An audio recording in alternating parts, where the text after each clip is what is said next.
If it had not been for the Lord, who was always on my side.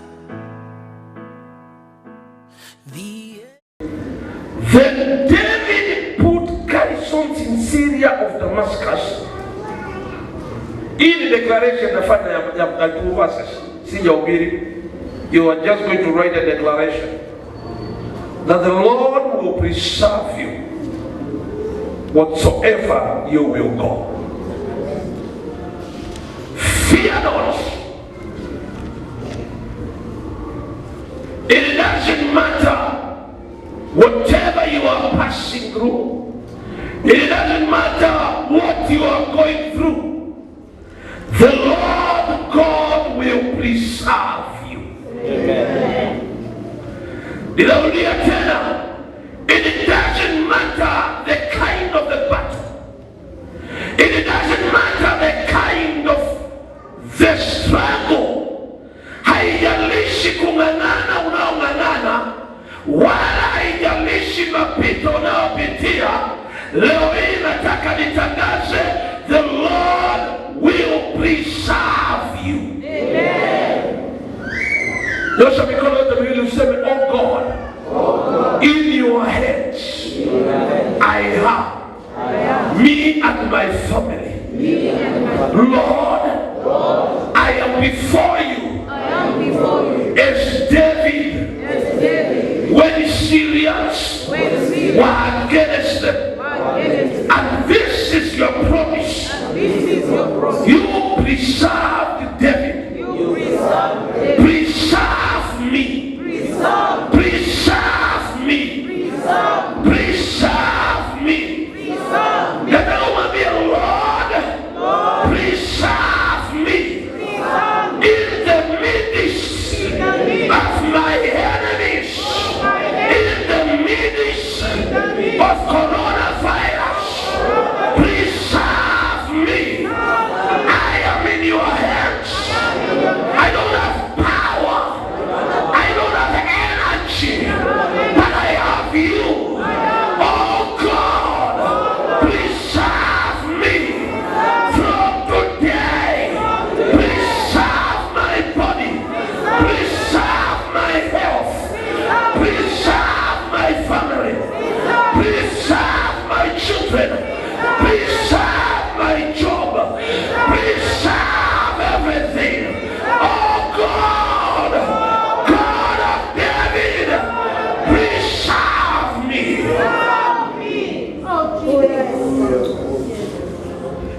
Fear not.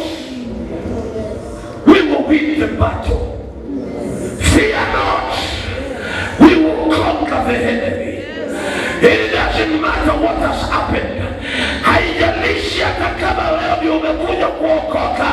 Baada ya kuokoka na kama uko chini ya upako wa sauti yangu, the Lord will preserve you.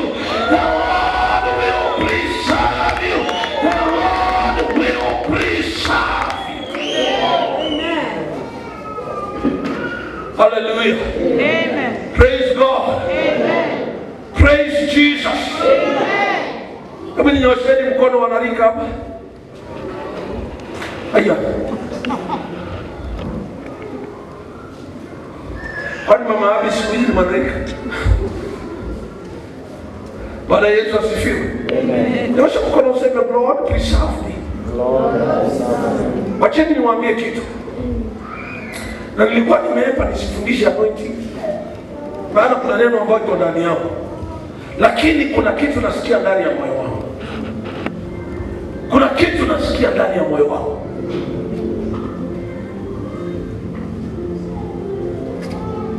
You are who you are because of the kind of the faith you have.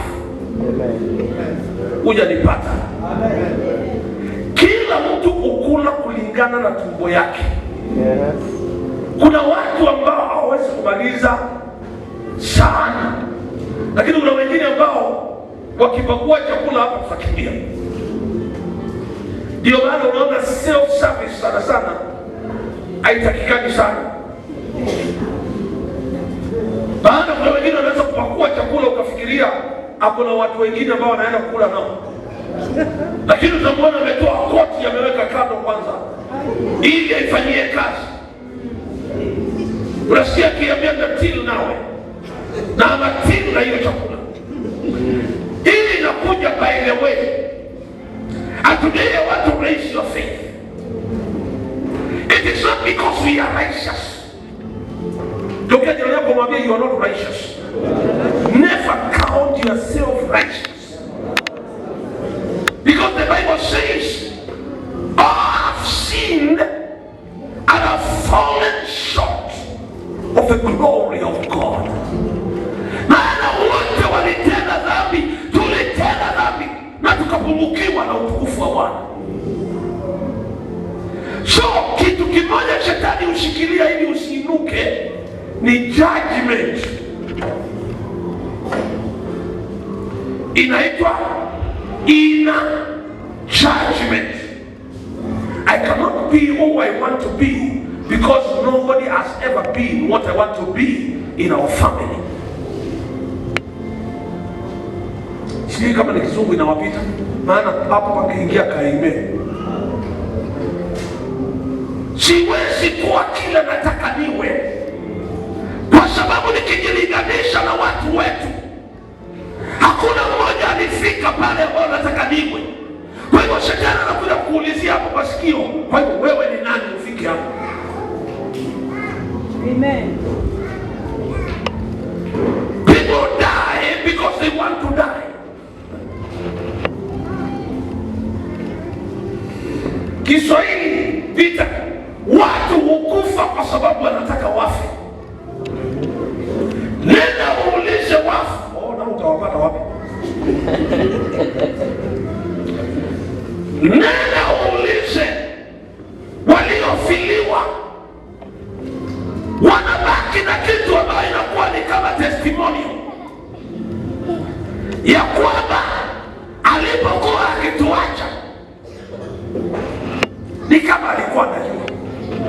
Alituita akatuambia. Alafu unasema kwamba ule ameongeleshwa na Mungu anaenda. Everything which you want to be iko mikononi mwako kukubali ama kukataa. Leo hii nawapatia siri ambao ukizingatia utajua kile nimesema. Kila mtu katika dunia hii uamuzi wa kuishi kwake uko mikononi mwake. Amen. Nyosha mkono useme sitakufa, nitaishi. Sio declare. Nyosha hivi useme sifi. Sio nyosha tena useme sifi. Wakufe wao. Ndio maana Yesu akasema wacha wafu wazike. Maana wanaokufa wanazikwa na wale wamekubali watakufa. Shauri kwenda katika matanga ukasikia watu wakisema kwamba ile mnaona tukiwa tumekaa hapa sisi zote ni majeneza. Mimi si jeneza. Nani mjeneza hapa? Leo hii natangaza bado hata hujafika robo ya kuhubiri, hata hujafika robo ya kusikiza neno, hata kuna mambo hujafanya. Tengeneza ramani ya mambo unaotaka ufanye. Usikubali shetani akufinyilie mahali. Nyosha mkono useme you devil, ondoka kwa akili yangu, usinihukumu maana ushahukumiwa. Na hana nafasi ya kuja kulipenda.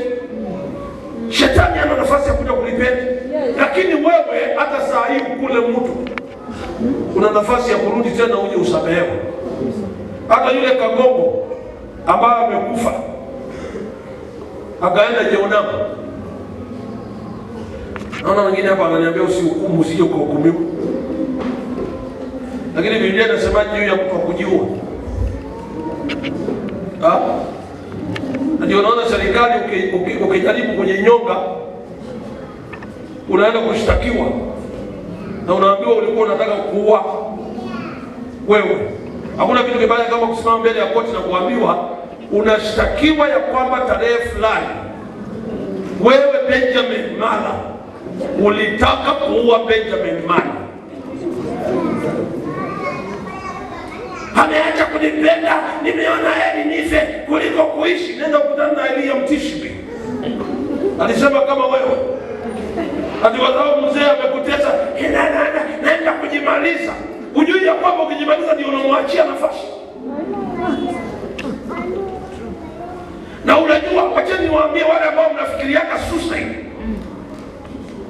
Ukijiua, unaua mwili lakini hauui uhai. Kile kinafanya unione unijue mimi bishop wako ni uhai. Nendeni mwangalie Nigerian movies. Saa zingine unapata mtu anakimbizwa na watu waliua. What do they teach? Ya kwamba the body imeanza kuoza lakini uhai bado unatembea nyumbani, unaona ng'ombe zikamuliwa lakini huwezi kunywa maziwa. Ulijiua kwa sababu ya mume wako, unampata ndio ameoa, wanapingilika kitandani pamoja na mwanamke mwingine, unashindwa ufanye nini? Hata ungechapana makofi na huyo mwanamke kule barabarani. Karoho kaasira ya hasara. Na leo hii nimekamaliza kwa jina la Yesu. Kama kalikuwa na mtu, sijui nimeelekezwa hapo kwa nini, lakini kama kalikuwa na mtu, wewe karoho ya kukomiti suicide, achia huyu mtu aondoke, iondoke. Huyu ni servant of the Most High God, a testimony of the living word. Huyu mtu ambao anaongea naye is the richest person in their village. Huwezi ukamaliza kabla hajasaidia wengine. Leo hii I cancel every evil thought in Jesus name. Pigia Yesu makofi.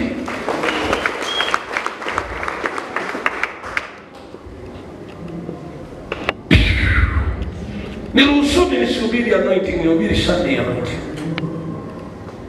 Maana nikihubiri anointing itanibeba sana. Na by the way, nimekuja hapa nikiwa mgonjwa na naona nikirukaruka. What has really happened? Nimekuja nikilipi mguu, hata mpaka nikaambia Hamani ang'ane ndio tuje tumalize hiyo pain pamoja. Na sijui kama amefika. Namwambia njoo, maana ananiambia naye mguu. Kaambia njoo tushikanishe hii miguu, hiyo pain iende. Yangu ishaenda. Pigie Yesu makofi. Uliza watoto wangu na mama, asubuhi ilikuwa siwezi kanyanga, lakini saa hii hata naweza kukimbia. Hata nifanye kama Raila. Haleluya. Naweza kukimbia. Nimekungojea. Imekuwa sawa. Siwezi tuwekee hiyo verse ya pili ya declaration ndio nihubiri kwa muda mfupi. Hiyo tumemaliza. Nyosha mkono useme the Lord will preserve me. Can you talk to those ambao unataka wawe preserved? Hebu nyosha mkono useme juu ya wale unataka wawe preserved. Tamka. Nyosha mkono useme the Lord God preserve my people, preserve so and so, preserve my dear people, preserve them, preserve. Sio tamke. Useme hata kama wewe ni msichana, useme preserve my husband wherever he is, preserve my children. Wacha nisije nikadungwa sindano huko hospitali nikapoteza watoto. I need to see my generation when the time set comes. Preserve. Tamuka you want to be preserved. Wewe ikawa kuna mtu ambao utapreserve siku ya leo, familia yenu, mama yako, baba yako, watu wenu. Tamuka useme Lord preserve them. Upigie Yesu makofi mazuri. Number 2.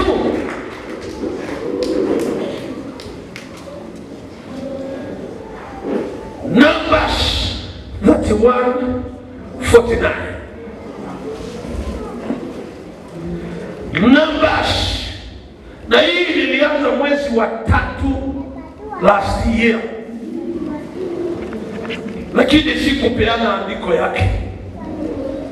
Nilipokuwa nikitangaza hapa kanisani nikasema kwamba kwa sababu ya corona we will lose nobody.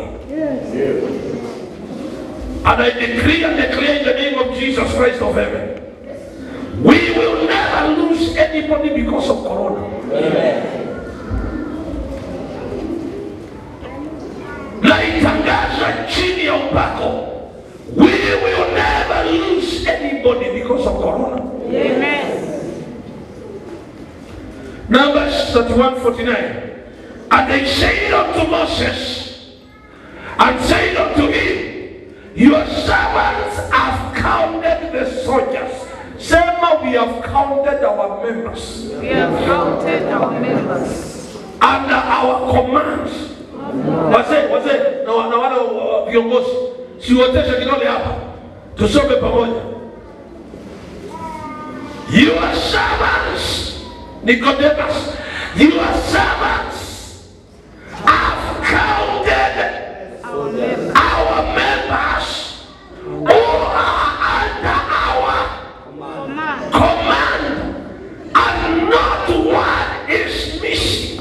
Amen. Amen. I want to declare in the name of Jesus, I have counted my children, and you are one of them, and I will never lose even your child, neither the one who is not born. I will not lose even one of you. Amen. Hii ndio andiko ambao kutoka Asia, korona ikiwa imechacha, ndio Mungu aliniongelesha akaniambia, you will never lose anybody. Nitalusi wale ambao sio kukufa, nitalusi wale ambao wameshindwa na kusimamia imani, wataenda makanisa mengine pengine, lakini kwa sababu ya corona, I will not lose anybody. And today I want to declare, maana ninasikia uponyaji umefika sasa, and corona is coming to the head. We will come back and celebrate, and we will say pamoja na Mwanasha, we have counted our people who are under our command.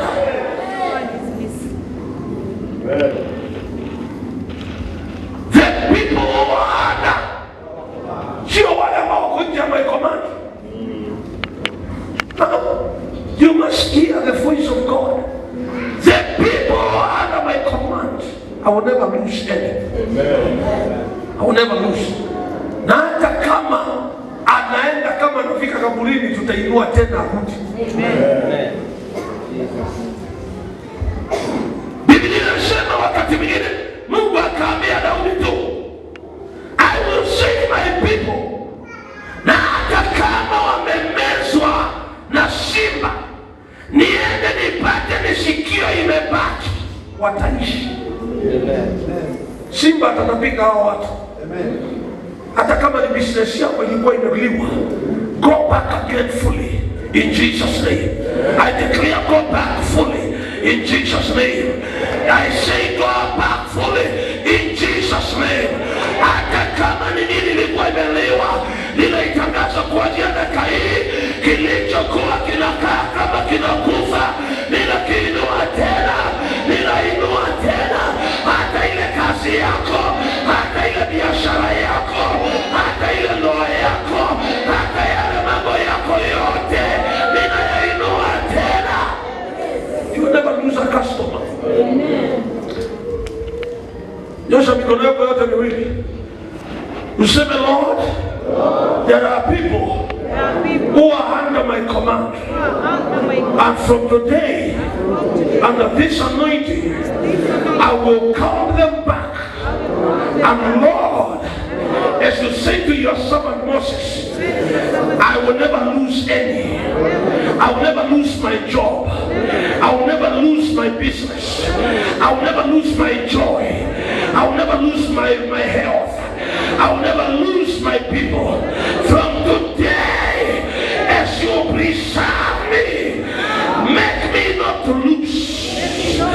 Make me not to lose. Usinipreserve na kumbe nimepoteza. Wacha unipreserve na baada umake sure ya kwamba sija lose anything. Hata kama nitapita katikati ya bonde la uvuli wa mauti, Bwana, wacha nitoke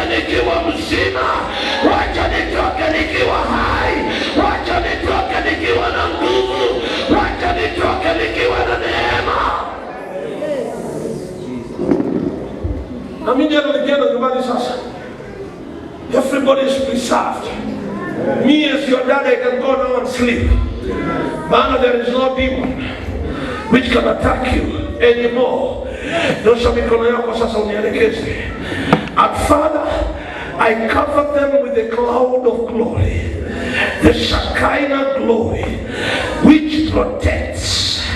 I cover them with the fire of the Holy Spirit, which will burn every kind of the evil and every target and arrows of the enemy.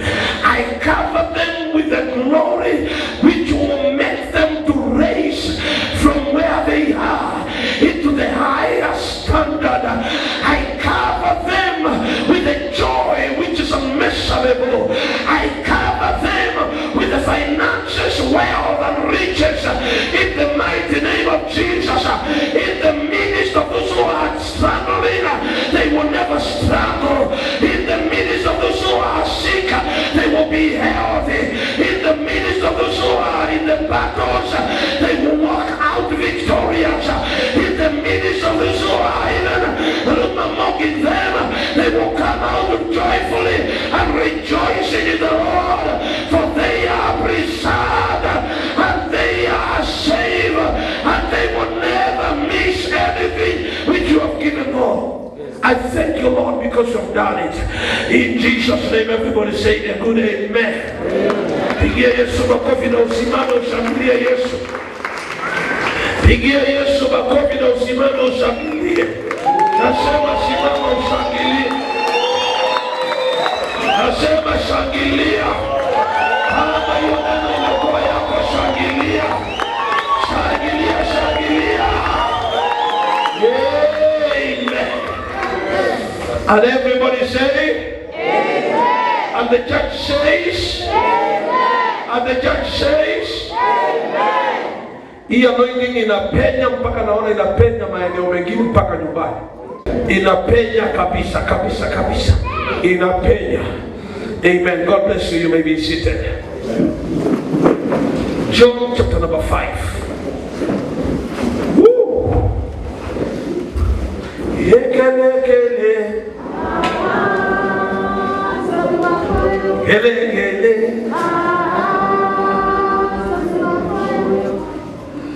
Wengine wanaibanga dhambi wa moyo. Kele kele. Dhambi wa moyo. Ni wakamba kutaniwa.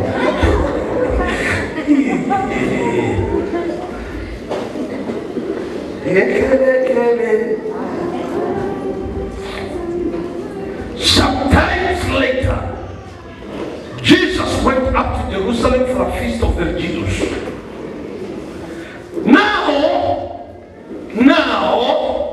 Now, kila mmoja sema now. Hebu tuanze tena. Tuangalie kule mbele. Na kama unaangalia Biblia yako sawa sawa.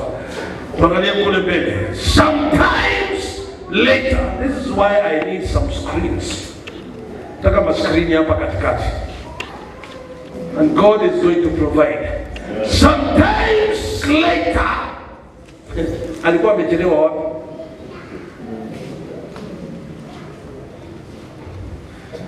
Ndio maana anasema ukisoma neno usisome haraka.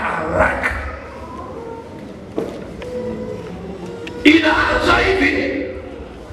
Sometimes, who can tell me what is that time? Sometime.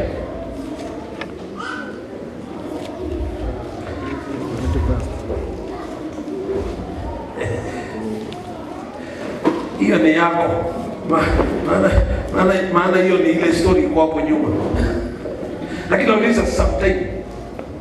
Ningali? Sometime. Was it saa moja? Was it saa tatu? I read sometime ni gani?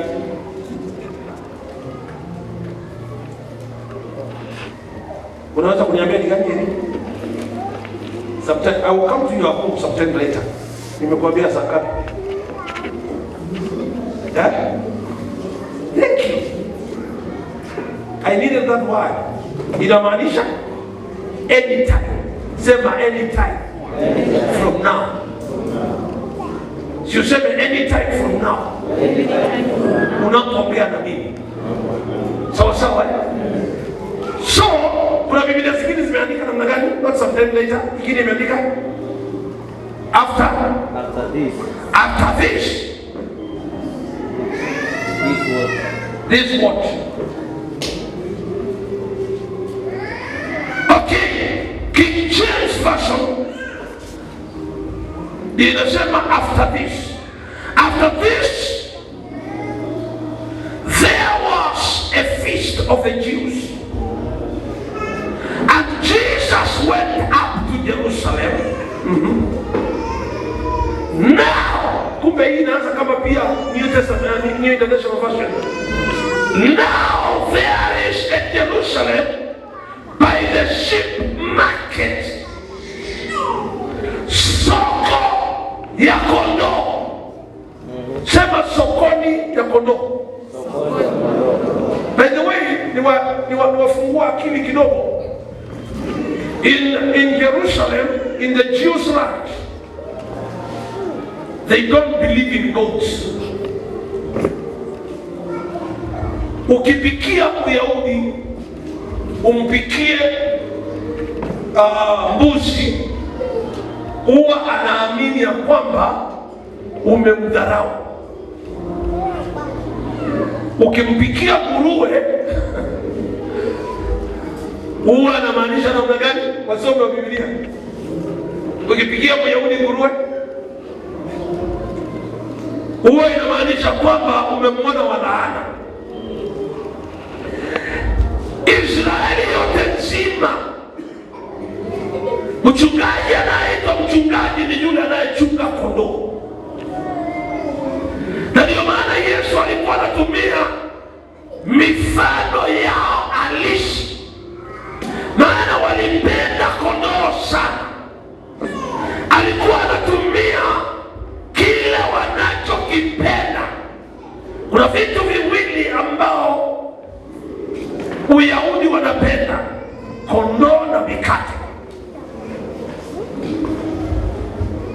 Kwa hivyo Yesu akiwaambia kwamba mimi ni mkate, alikuwa ni lazima waanze kutafuta utamu wake uko wapi. Akiwaambia mimi ni kondoo, wanajua kwamba huyu ni mtu ambaye amekuja akiwa mpole, kwa hivyo atatufunika na manyoya yake. That is theology kidogo.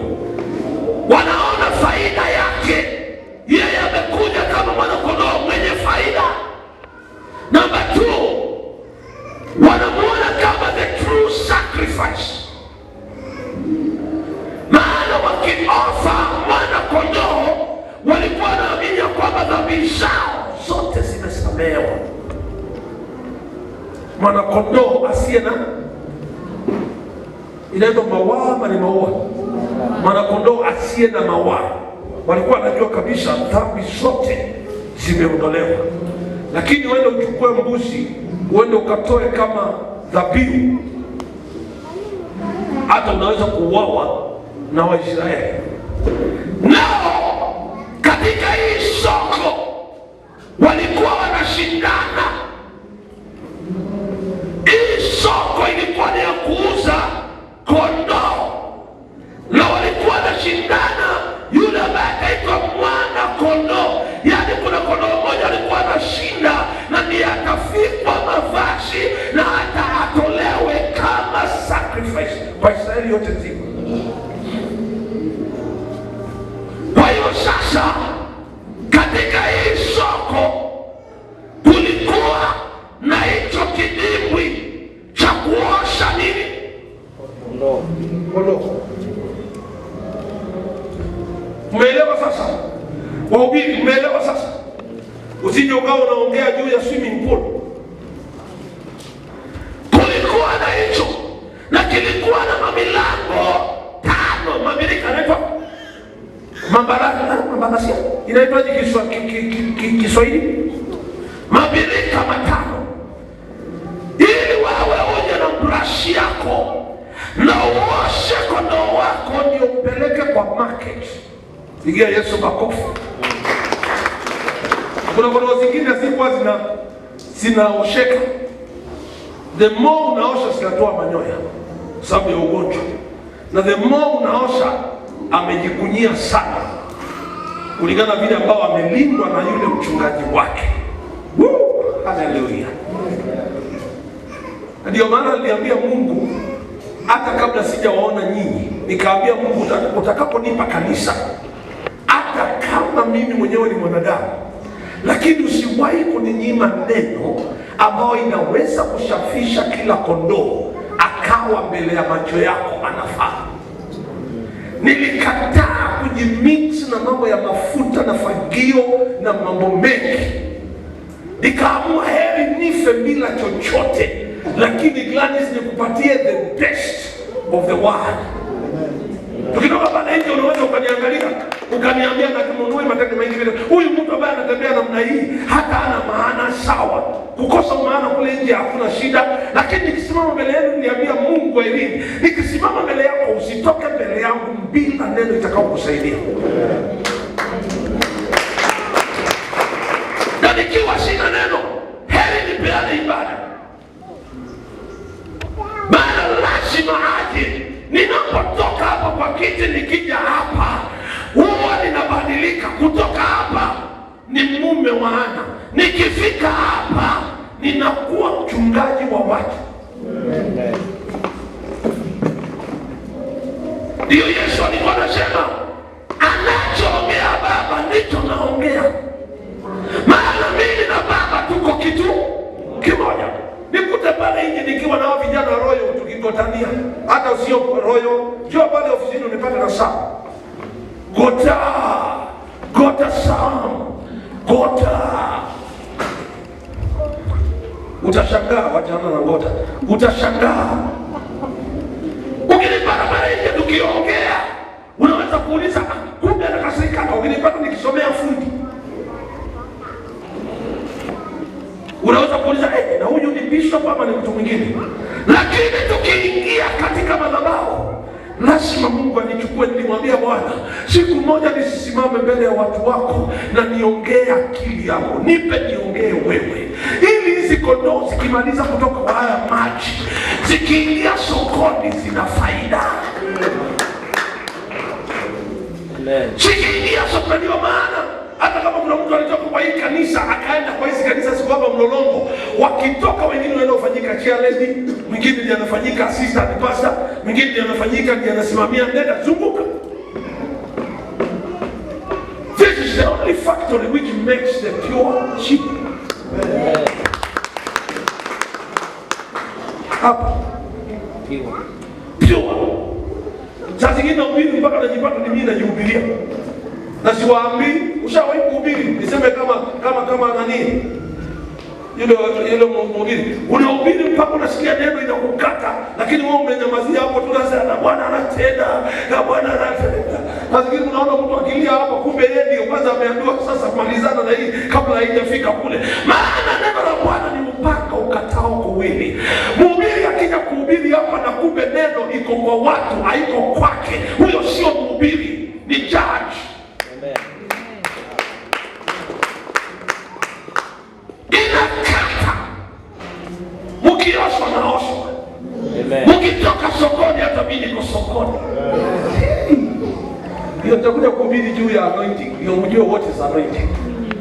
Mukitoka hivi unaangalia wengine, ukiingia kanisani huko unatumbiwa saa hivi, unatumbiwa sana. Mpaka unashangaa wanatoka wapi? Ni kondoo aliyooshwa. Turudi pale. Now they are in Jerusalem by the sheep market, a pool, which is called in the Hebrew stand what?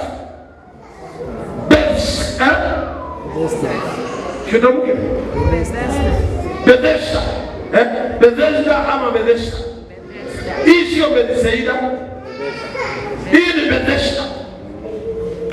Having 5 porches. Nimeongea juu ya 5 porches. Ili wasikangania katika pool kuosha.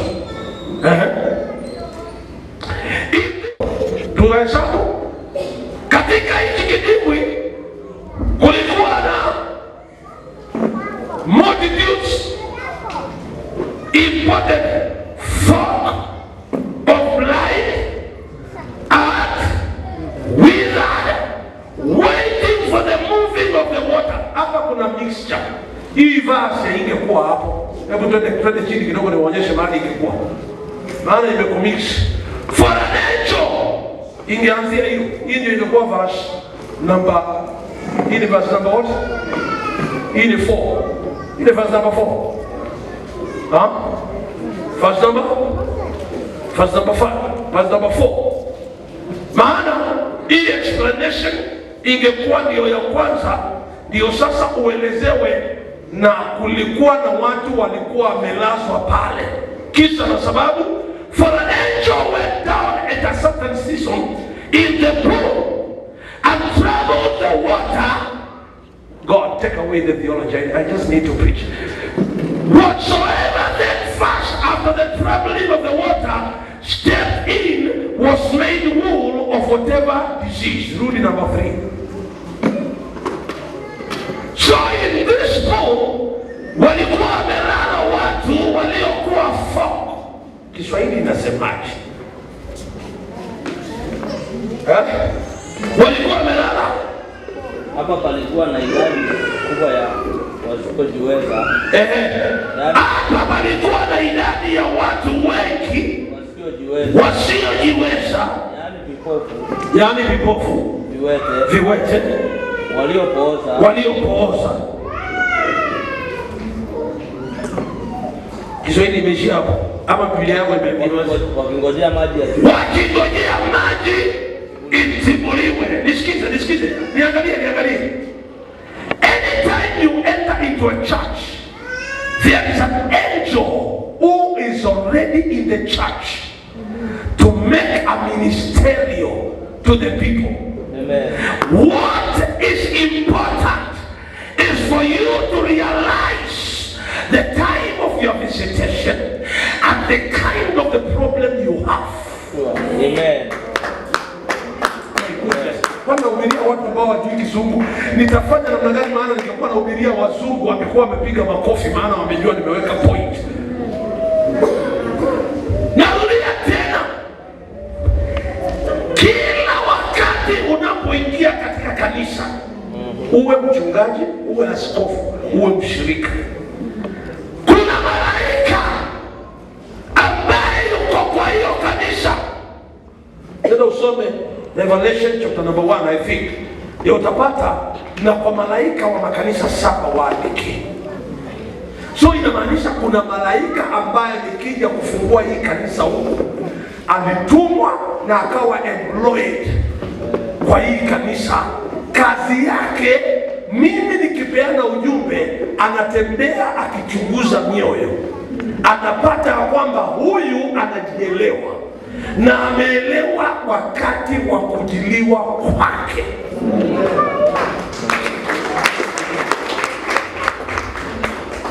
There was a cry wakati Yesu alipokuwa akiingia Yerusalemu. Wale wasomi wa Biblia, Yesu alipotoka Bethlehem, sasa anaingia Yerusalemu akiwa juu ya punda. Watu wakatandika mavazi na mavazi ilikuwa ni mitende. Wakatandika mitende barabarani na wakaanza kusema, abarikiwe ajaye kwa jina la Bwana. Waliimba huo wimbo, lakini Yesu alipokuja akafika ng'ambo ile, akaiona Yerusalemu, kuna neno alitamka akasema, ole wako Yerusalemu. Biblia inasema Yesu akaulilia uchi, akasema, ole wako Yerusalemu, maana haukuelewa wakati wa kujiliwa kwako. Laiti ungelijua, haungekuwa vile ulivyo. There is something I want to tell my church. All the time make friends in the church, but don't miss the time of your visitation.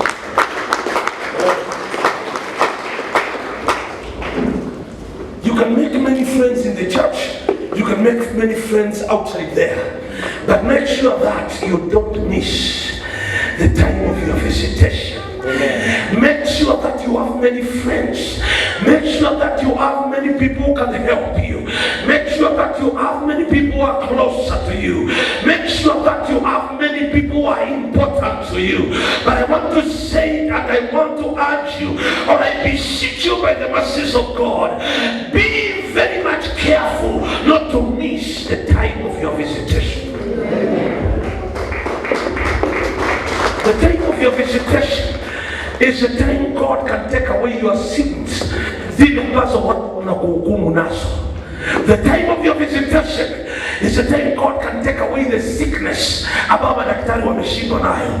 The time of your visitation is the time ambao Mungu anaweza akakuita ukaelewa wito ulio nao.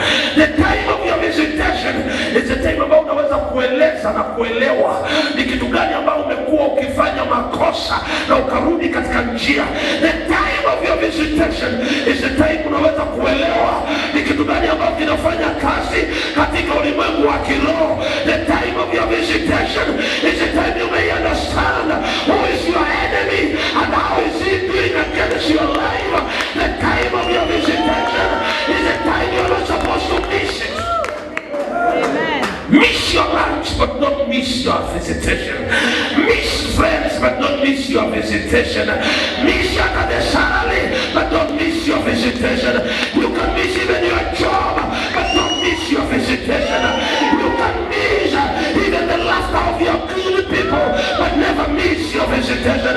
You can miss even the colleagues in your job but never miss the visitation. Just because I was saying, Lord, visit me. This is what happened. This was the mistake which was done in the beginning.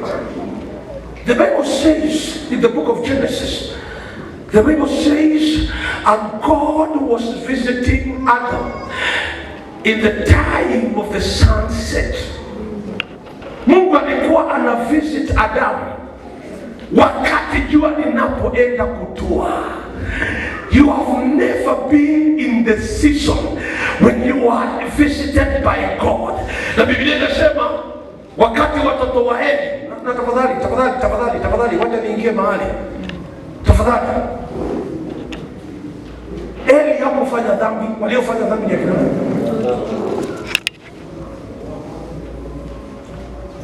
Kuna malezi mengine ambayo ni wazazi hata Mungu atawahukumu.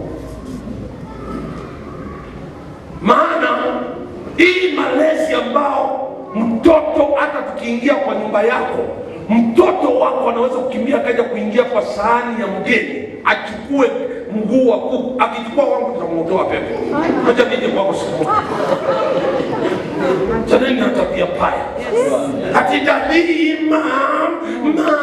dadii. Alafu nataka kuambia wewe ni mlezi, wewe ni mama uliopotea. Kama unaweza kuachilia mtoto anaingia kwa boga ya wageni, una kitu ambao ni kasoro kwake. Amen. Hata baba kama anafanya hivyo na baba yupo na mama yupo, hao watu wana akili punguani. Unajua akili punguani si ati una wazimu. Akili punguani ni ya kwamba there is a percentage of your thinking capacity which is not working. Ati mtoto anakuja hivi, Irene, wacha kukasirika, sio wale wako. Najua wale wako sasa unawakasirikia, naongea juu ya wengine. Baba umeanza kukasirika bure. Unaingia wageni wamekuja kwa nyumba, alafu akiingia kwa nyumba mtoto ndio huko tunakuja kuchezea wageni hapo.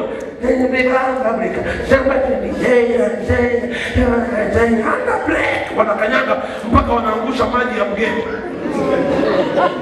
Alafu wewe kule jikoni, nitakupiga. Wewe unahitaji kupigwa wewe. Wewe unahitaji kuchangaswa. Una akili ambayo haieleweki.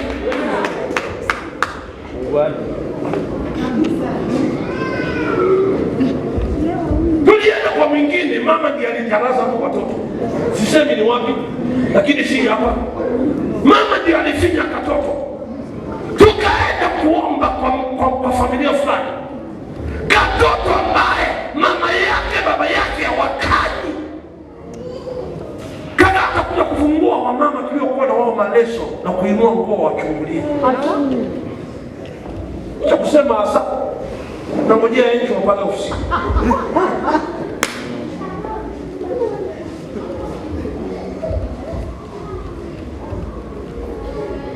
Hakuna amen. Wamama sema amen cha nguvu. Amen.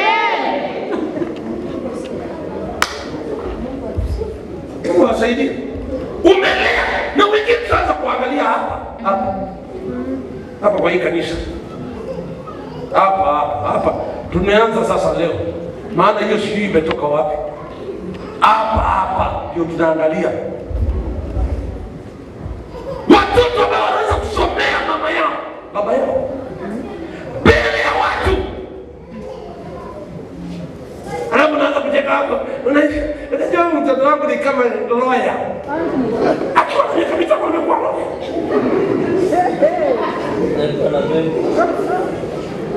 Unajua mtoto wangu ni kama engineer. Sasa amekuja kunifungua kiatu, inamaanisha atakuwa anafungua bonnet za gari. Haini nasaidia watu. Ama nitoke hapo. Saidia. Mama, ukizaa mtoto Mungu anangojea wewe umfundishe tabia. Biblia inasema namna gani? Mlee mtoto kwa njia ile inayofaa. Na hata atakapokuwa hataweza kuiacha. Na hii Biblia yenyewe inasema anayemnyima mtoto, simunijibu, anayemnyima mtoto huku nyuma maongei, anayemnyima mtoto anamnyima nini? Anamnyima ufahamu. Kwa hivyo inamaanisha kwamba unalea jinga. Ndio hiyo ambao unasikia baadaye unakuja. Nilikuwa nasikiza habari ya huyu Wanjala, sijui Wanjala ama ni nani ambao amewaua watoto. Lakini naongea hapo, mimi hata sijui ni kitu gani inaendelea. Niliua mtu wa kwanza hapo kwetu, halafu nikarogwa. Kama umejua umerogwa, siwende kwa wale ambao wanaondoanga urogi kama Bishop Mara. Yes.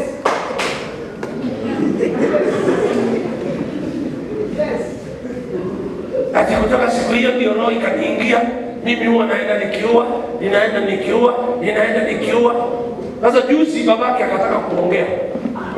Akasema huyu mtoto hata nilipopeleka class 1 alikuwa anatoroka.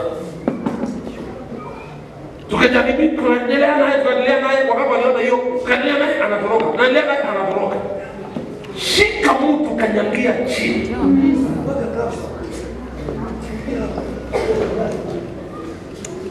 Shika mtu kanyangia chini.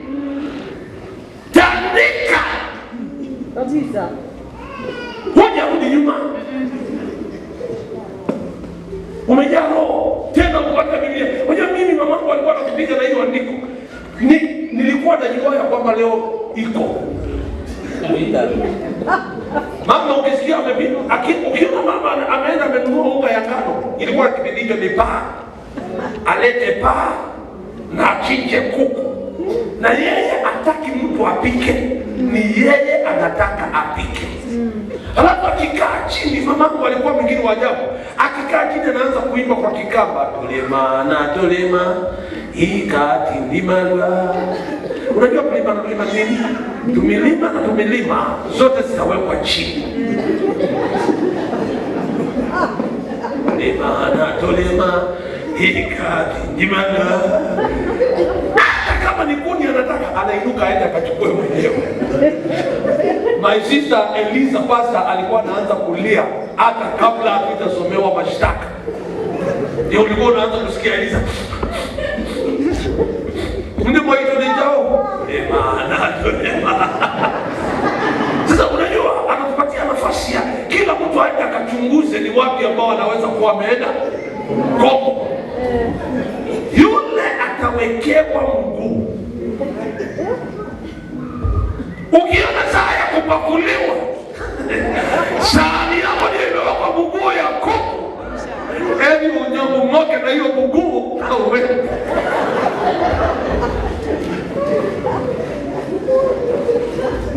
Alafu akimaliza sasa kupakua, unajua anakaa wapi? Si hapa ndio jikoni. Saa ya kupakua anabeba masufuria yake yote, anakuja kukaa hapa mlangoni, alafu anaegemea mlango, atakuwa anaigonga mlango tu, tolema. Sasa amekalia mlango na nyinyi nyote mko ndani. Tunapita wapi? Na anawaambia kila mmoja akule amalishe. Tunakula tunamalisha. Akimalisha, yule ambaye ni innocent anaambiwa ingia. Kuna mahali kulikuwa na sink ya kuoshea vyombo.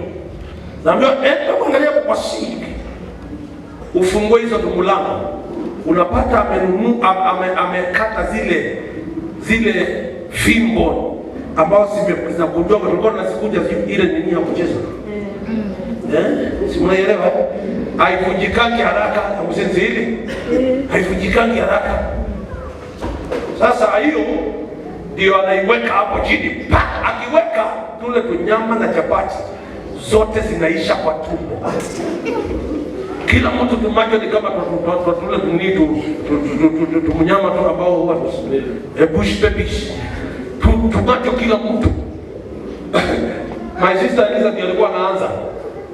Mimi mama, leo sikufanya makosa. Anaambiwa tulia. Leta Biblia. Twende katika Proverbs. Amnyimaye mtoto fimbo anamnyima. Hiyo andiko tulikuwa tunajua kama mstari wa kwa mala. Amnyimaye mtoto fimbo anamnyima nini? Zote tutaidikia ufahamu. Anatupeleka tena Zaburi ya 25. Fimbo yako na gongo lako. Fimbo yako na gongo yako simutamuke zina Ifariji. Hakika wema. Naambia hakika mtoto mwema. Hakika wema na fadhili zitafuata. Sasa akimaliza hiyo ndiye anasema kama ni mimi, maana anajua ni mimi. Ng'ombe si hela. Yaani unauliza rais tu. Nilipokuambia wewe ukachunge ng'ombe. Ng'ombe zilikuwa wapi? Unapeana story ya kutoka ufungulie na vile zilienda shambani. Ukija kusema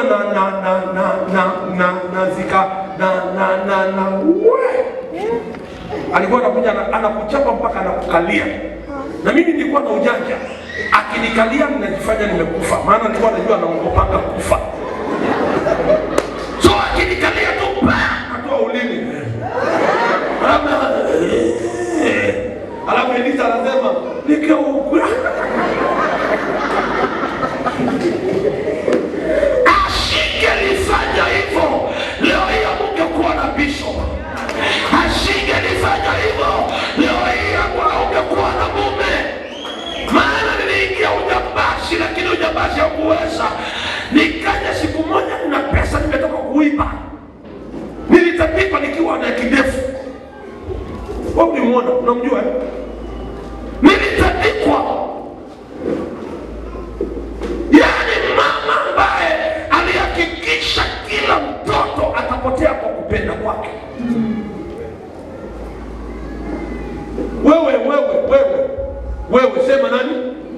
Wewe hata ukivaa nguo kwa bedroom kijitoto nireije.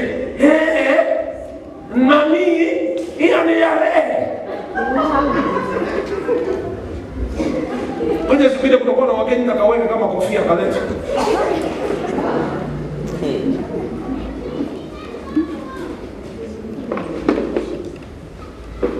Naongea.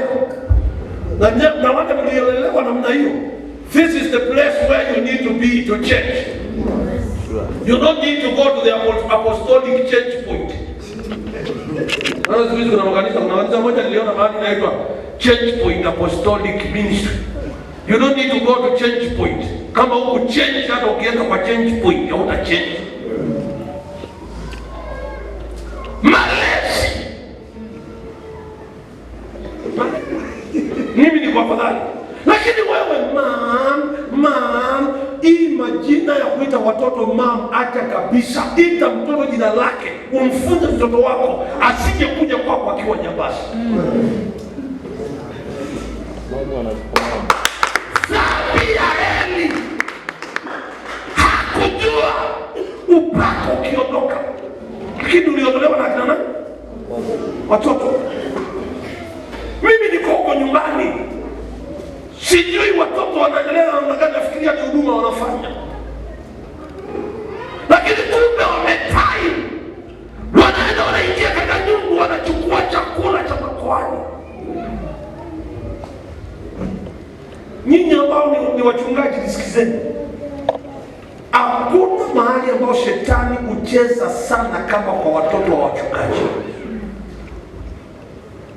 Na waombea sana, nanyi mniombee. Naombea sana, nanyi mniombee. Hakuna mahali ambao pepo inaweza kuingia na ikasambaratisha kanisa na ikasambaratisha heshima yako kama mtoto wako. Mtoto wako. Nakumbuka wakati mmoja mhubiri mzuri sana ambao tunampenda sana anaitwa Bishop Lai huko kwetu. Amepeleka mtoto ng'ambo akidhania kwamba nainua watoto wangu. Yeye ushuhudia. Alipopeleka huyo mtoto aliitiwa akiwa sasa amekuwa ndio drug trafficker. Yeye ndiye anauza madrugs. Nakumbuka Lita akiniambia kijana alitolewa ng'ambo, walianzana airport. Alifika kuchukuliwa na Lai na Muso. Wakati huo Lai alikuwa na Muso. Kijana akikaa kiti ya nyuma, mama akaenda kukaa kiti ya nyuma. Anaulizwa na mume wake, kwa nini umeenda nyuma? Akasema weka child lock. Alitandika mtoto wake mpaka akauma na meno. Kijana akifika nyumbani ako na vidonda, ameumwaumwa na Lita Lai, na bado wana upako na wanaendelea. Sijawahi kuhubiri kwa umenyamaza namna hiyo. Fundisha huyu.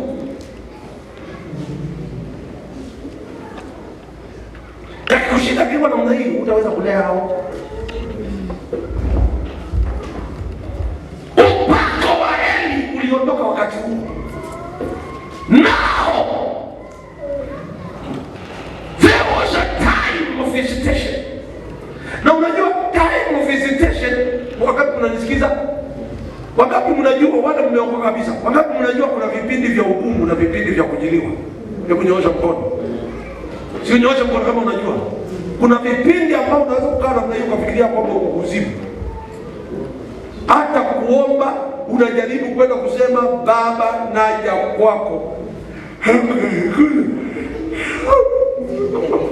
Pamoja nami ila kuinua Yesu mpaka unatafuta unamuinua Yesu kwa njia gani? Inaishia hapo. Unaenda unalala namna hii. Ukilala unaanza kuota vitu ambavyo hujawahi kuelewa. Ukiamka tena uombe, hakuna. Lakini kuna kipindi ambacho kinakujanga mpaka hata ukiwa jikoni ukiosha vyombo. Kamera makotora masandere, ombele makotora masai. Wacha niwaambie, you need to understand the times of your visitation. You need. Ni lazima uelewe vipindi vya kujiliwa kwako. Kuna kipindi cha mazito na kuna kipindi Mungu anakupatiaga cha wepesi. Kuna kipindi cha kusengenywa, kuna kipindi cha kufurahia. Kuna kipindi cha uzito wa moyo, kuna kipindi ambao kila kitu kinakukubali. Kila kitu kinakukubali tu, kila kitu kinakukubali. Hata matunda yanaanguka peke yake nyumbani unakula, vitu vinakukubali bure tu. Hata ukikula mayai inakubali. Vipindi hawakuelewa vipindi vya kujiliwa. Tuende verse number 6. My goodness, hii nitahubiri kile nilikuwa nataka, maana hata sijafika kwa ile nilikuwa nataka. When Jesus saw, unaenda wapi? Verse number 5. And a certain man was there. Otesha kidole chako useme na mtu fulani akawa pale, ambaye ni kama mimi. Oh my goodness, sema mtu fulani akawa pale, aliyekuwa na matatizo kwa miaka mingapi? Kanisa lijibu limalize, kwa miaka mingapi? Nionyeshe kwa miaka mingapi Dorothi? Kwa miaka 38. Unafikiri miaka kidogo? Miaka 38. Jamaa amekaa pale, anaumwa na afi. Na hakuna kitu kibaya kama kuteseka na uweni. Wachache wamenielewa. Hakuna kitu kibaya kama kutaabika.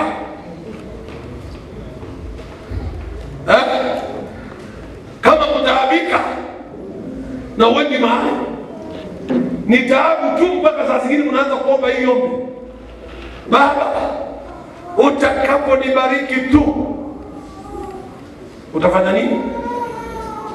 Ni lazima Bwana mwaka huu unibariki, lazima mwaka huu Bwana unibariki. Usiponibariki utafanya nini? Saa hii tuko mwezi wa 7, mwaka unaisha. Umechange nini? Na ukitaka uende ujue kwamba Mungu kulisha, nenda uangalie hujawahi kulala njaa na uko kazini, na nenda uangalie mshahara unaopata na matumizi unaotumia iko beyond ya ule mshahara unaopata. Alikuwa pale miaka 38. Nataka niongee juu ya huyu mtu na niende dakika 10. Huyu jamaa alipopatikana yuko pale 38 years, verse number 6. Biblia inasema when Jesus saw him lie, wakati Yesu alimuona amelala pale, and that he had been now a long time in that case. Lord, I am here and you know my case. Sikusikii, sema Lord, I am here and you know my case. Sikusikii vizuri, sema Lord, I am here and you know my case. Inaposema juu ya kesi, sio kesi ya kotini. Tafadhali nataka ureflect yale mapito unayopitia. Nyosha mkono wako tena useme Lord, I am here and you know my case. Alipomuona, he said unto him, when thou be made whole, irudishe kwa NIV. When thou, tuondoke kwa thou. Alipomuona akiwa namna hiyo, akamuuliza namna gani? Do you want to get? Kanisa nauliza, akaulizwa namna gani? Hata kama kizungu hujui shtamuka, akaulizwa namna gani? Do you want to get well? Hebu tamuka pamoja nami. Do you want to get well? Haya. Kuna sauti ya malaika ndani ya nyumba ya Bwana. Anauliza swali rahisi ambao haihitaji mtu akujibie. Haihitaji mtu aje kujibu kwa niaba yako. Anauliza swali rahisi: je, unataka kuwa mzima? Do you want to get well? Yes. Do you want to get well? Yes. Do you want to get well? Yes. I'm asking, do you want to get well? Yes. I'm asking, do you want to get well? Yes. Those of God say, Lord, you know my case. I want to get well. I am not well. I want to be well. I'm trying. Things are not working. I'm trying. Nobody is understanding me. I'm trying. Nobody can understand what I am passing through. I am trying. Others are judging me. I am trying. Others have gone away from me. I am trying because I am not well. Father, I want to be well. Okay. Verse number 6. Alafu tuende nyumbani. Jesus. When Jesus saw, this is what the man replied. Akasema namna gani? Say bishop. Sema bishop. I have no one to help me. I have no one to help me. Do you want to get well? Yes. Do you want to get well? Yes. Church, do you want to get well? Yes. In your business, do you want to get well? Yes. In your home, do you want to get well? Yes. Bwana siwasikii. Je, unataka kuwa mzima? Yes. Do you want to get well? Yes. Hiyo sio sauti ya watu wanao get well. Hiyo ni sauti ya watu ambao they are non-believing believers. Do you want to get well? Yes.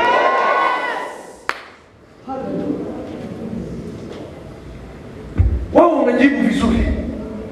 Lakini huyo akasema kitu. Sina, sema sina mtu. Kafanya kitu namna hiyo, sema sina mtu. Si utikize kitu namna hiyo, sema sina mtu.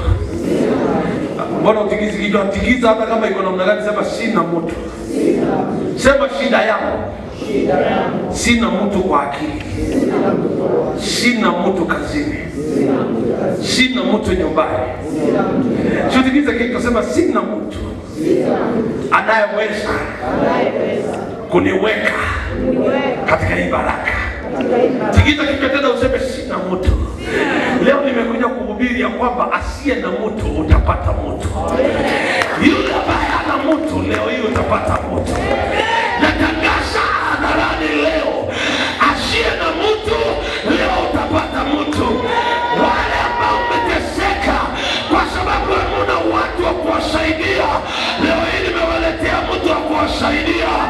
Wale mnaonewa, nimewaletea mtu wa kuwakomboa.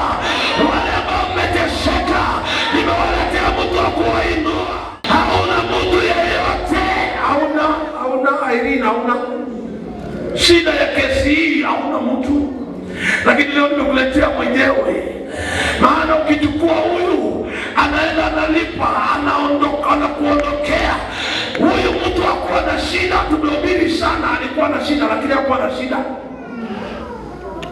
Huyu mtu tumehubiri sana.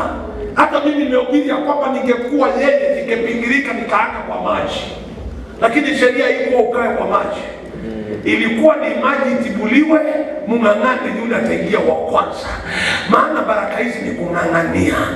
Ninatangaza uelewe, baraka hizi ni kung'ang'ania. Ukitaka ubarikiwa ni kung'ang'ania. Kile chote unachotaka ni ung'ang'anie. Wacha kukaa hivi mzembe. Ukitaka baraka ng'ang'ania. Ukitaka pesa ni kung'ang'ania. Ukitaka kuinuliwa ni kung'ang'ania. Amen. Shida ulionayo, sina mtu. Sema namna hii, sina mtu. Sininyoshe mkono useme shida, sina mtu. Nani atakutetea wakati ambao watu wale wengine ukipelekwa kotini, nani atakutetea?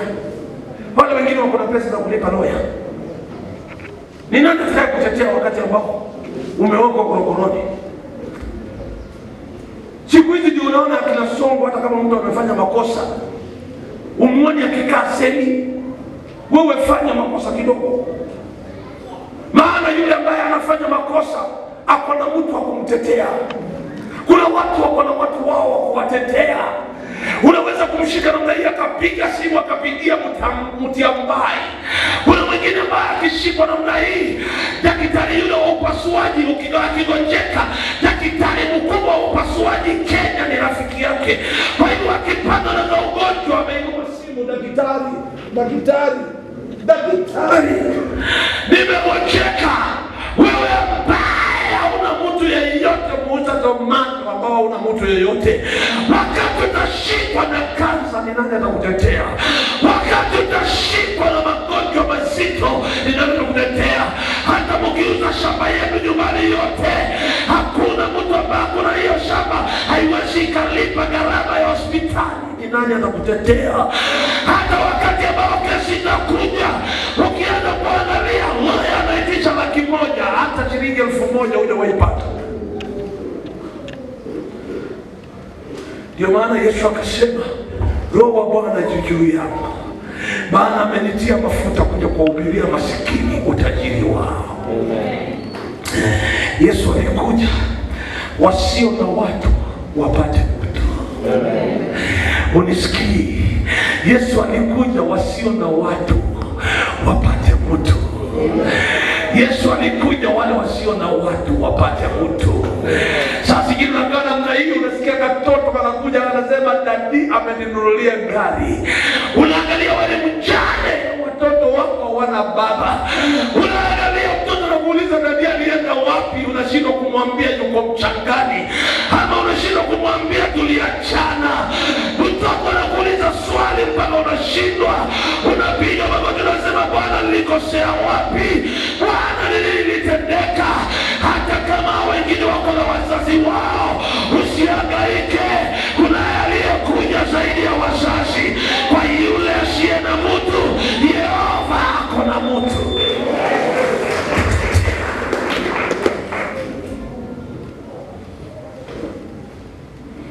Sasa zingine nasikia hapa kuna mtu anakuja ananililia, "Dadi, Bishop, mimi niombe. Mimi sina wazazi." Najaribu kumwangalia, nimuulize tufanyane mimi na wewe. Mimi sina wazazi. Baba alienda hajakufa, hapana. Baba alienda akaoa mke mwingine na akatuacha sisi na mama yetu, tuko hapo. Kwa hivyo mama yuko kwa hivyo mimi niombe, mimi mtoto wa yatima. Naangalia nasema huyu anasema kitu gani? Aniulize mimi ambaye ni pure yatima, sina baba na sina mama. Singojei mtu akuja kuniambia huu ndio urithi wako. Kama baba hakunipatia kitu, nitakufa nikiwa namna hiyo, pengine nitafute yangu. Maana sina yeyote ambao naweza kumulilia katika eneo la ujamii.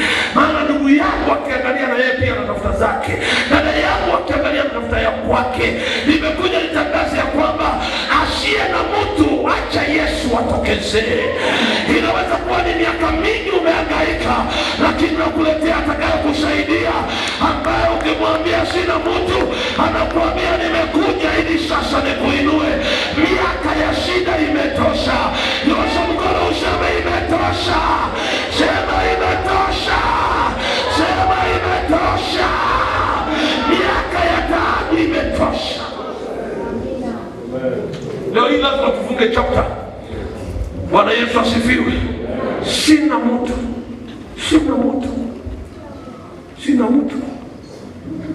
Nikumbusha wimbo ambao nani aliimba, Abiudi. Akasema, nani atakaye niokoa siku ya mateso yangu?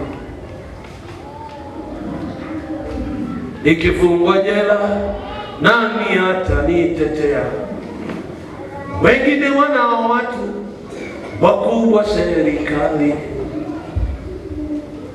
mimi Abiudi hata sina mtu wa kanzu ambaye anaweza kusema kwamba hata hivyo kuna kasehemu niko nao kwa serikali. Nani atakaye kutetea wakati ambao utakuwa katika hiyo shida? Siku moja nilienda kwa rafiki yangu, akapata accident, akagonga mtu, hata si mtu aligonga gari. Alafu kanipigia akaniambia, Bishop, nimegonga gari ya mtu na ananiletea shida. Kaniambia kuongea naye. Yule jamaa akatetemeka sana aliposikia kwamba kuna mtu amepigiwa simu. Akamwambia tusikizane, hakuna haja akuje hapa. Maana huyo mwanangu, wewe uko na mtu wa kuita, bishop wako yuko. Mimi askofu wenu niko na nani wa kuita? Nikijaribu niite mshirika, napata wengine wananisengenya. Nikijaribu niite mzee wa kanisa, napata hata taabu aliyo nayo ni zaidi ya ile hapo.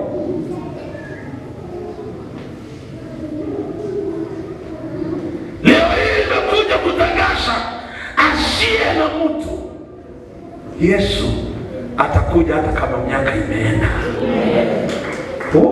Haleluya. Atakuja hata kama miaka imeenda.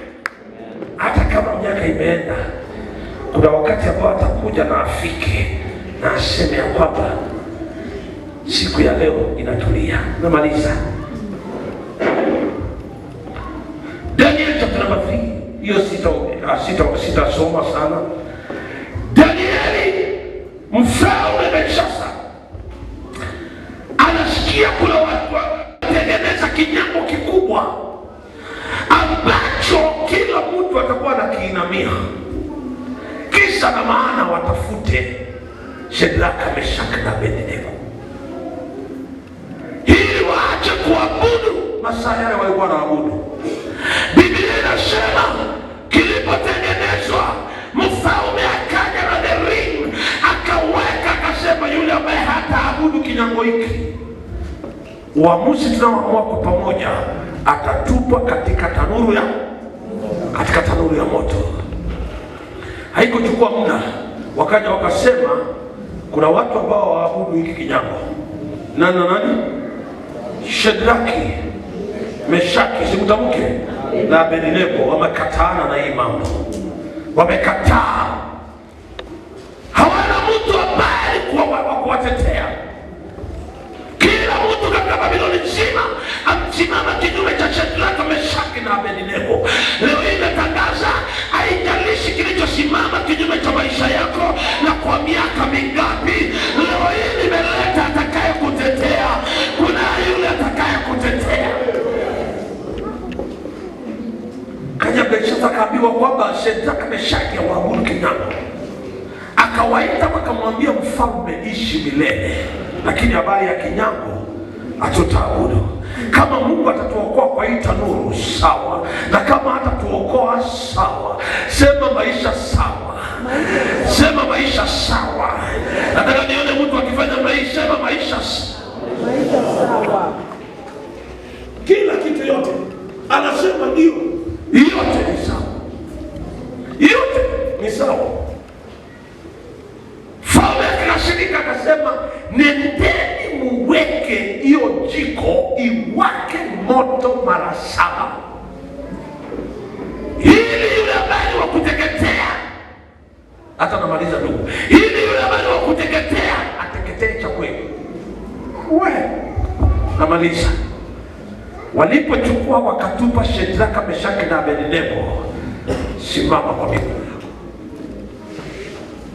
Walipochukua wakatupa Shadraka, Meshaki, haijalishi wamekutupa wapi leo, Mungu. Ninasikia kuna watu umetupwa, kuna watu tayari umetupwa katika tanuru hii nzima na familia nzima. Hakuna aliyesimama na wewe, lakini hata katika hiyo tanuru Bwana ataenda kuleta mtu wa nne. Amen.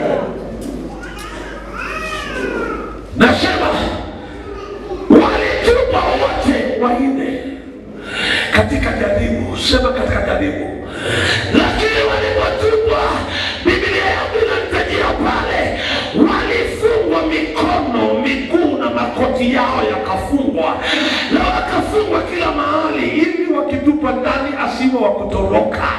Ambia shetani akutoroki katika tatizo hili, lakini kuna yule atatutembelea, kuna yule atatutembelea. Inaweza kuwa tatizo ni kama tanuru ya moto, lakini kuna yule atakayetutembelea.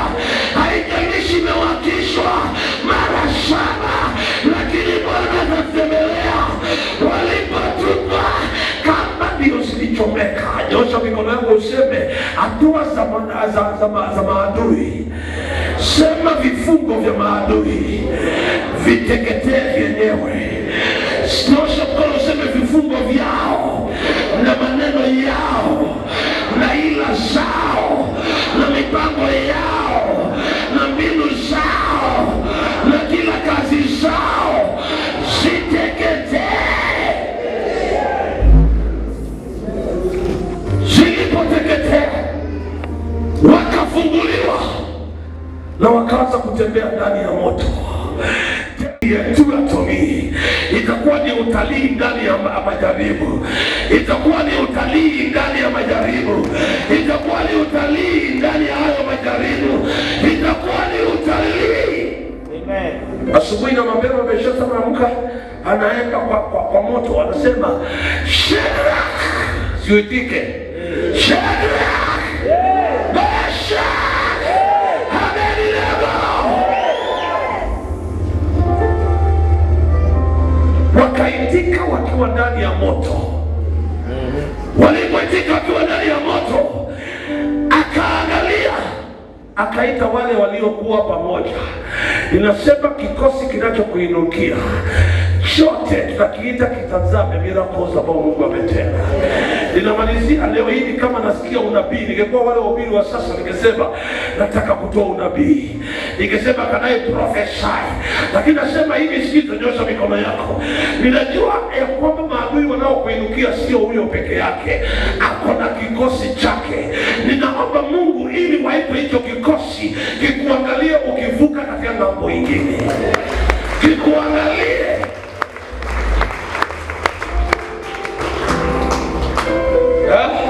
gani jumane, tutavuka.